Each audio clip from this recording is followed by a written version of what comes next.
मित्रांनो, संपूर्ण महाराष्ट्रामध्ये जवळजवळ शेतीच्या पेरण्या आता आटोपण्यात आलेल्या आहेत.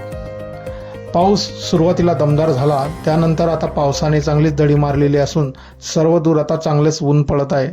यामुळे शेतामध्ये झालेले तण काढण्यासाठी लोक आता घाई गडबड करत आहेत. शेतीची अंतर्गम मशागतसाठी लोक बैलजोड्यात वापरत आहेत. काही भाड्यानं सांगत आहेत. ज्याच्याकडे बैलजोडी नाही आहे ते सांगत आहेत, पण ज्याच्याकडे बैलजोडी आहे तो आपल्या स्वतःच्या शेतामध्ये सुरुवातीला वखरती करत आहे, त्यानंतर दुसऱ्यांच्या शेतामध्ये तो जाणार आहे.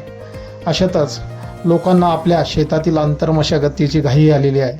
अशातच लोक वेगवेगळ्या साधनांचा वापर करून अंतर्मशागत करत आहेत. आपण मोटरसायकलचे व्हिडिओ, ट्रॅक्टरचे व्हिडिओ बघितलेच असतील, पण एका शेतकऱ्याने चक्क आपल्या शेतामध्ये रिक्षालाच वखरतीसाठी जुंपलेली आहे. मित्रांनो, होय, एका शेतकऱ्याने चक्क त्याला कोणतेही साधन मिळाले नाही तर त्याने आपल्या घरची रिक्षा जो भाड्यावरती तो चालवतो त्या रिक्षाला शेतामध्ये वखरतीसाठी जुंपलेले आहे. आपण बघू शकता कशा प्रकारे हा शेतकरी कशा प्रकारे आपल्या शेतातील पिकामध्ये अंतर्मशागतीसाठी रिक्षा वापरत आहे.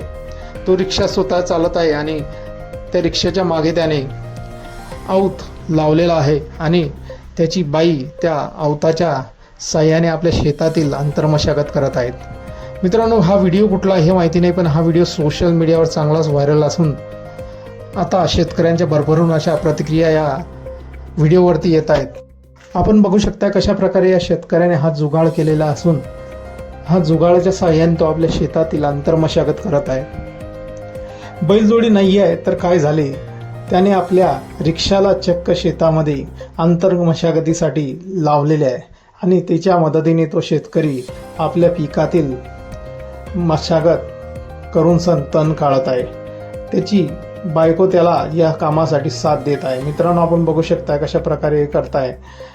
हा व्हिडिओ वरती भरभरून अशा प्रतिक्रिया आलेल्या आहे. एका शेतकऱ्याने म्हटलं आहे, मित्रा, जुगाड तर चांगला आहे, पण त्या रिक्षाचे चाकाखाली पीक दाबलं जात आहे. तर दुसऱ्याने म्हटलेलं आहे, याच्यात कामापेक्षा नुकसान जास्त होत आहे. तर अजून एकाने म्हटलेलं आहे, काही का असेना, शेतकऱ्यांनी चांगलाच जुगाड बनवलेला आहे.